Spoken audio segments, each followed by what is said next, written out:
यो Gen Z group लगाएदेखि पार्टीहरू अहिले चाहिँ भन्नु स्वतन्त्र पार्टीहरू अब कुलमानजीको चाहिँ उज्यालो नेपालको पार्टीहरू अब उनीहरू एकता भएर के अर्को हार्कसम्म माटो के भन्ने पार्टीहरू अब यस्तो पार्टीहरू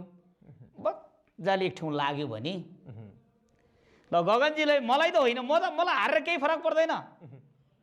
गगनलाई 4 नम्बर क्षेत्रमा पनि गाह्रो छ चुनाव जित्नलाई राष्ट्रपाले गर्दा गाह्रो छ गगनलाई काउन्टर दिनको लागि राष्ट्रपा इनफ छ सुन्नु हामी जब नेपालका एकता भएन भने उहाँलाई पनि गाह्रो छ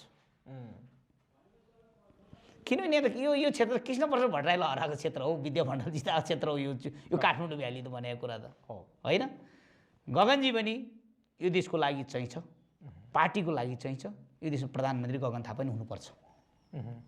गगन थापा चुनावै नलड्ने भन्ने कुरा नि छ होइन अब चुनावै लडेन अब गर्दै गरेन त उहाँको रहन्थ्यो त मैले उहाँको जिम्मेवारी त मैले लिन सकिँदैन नि त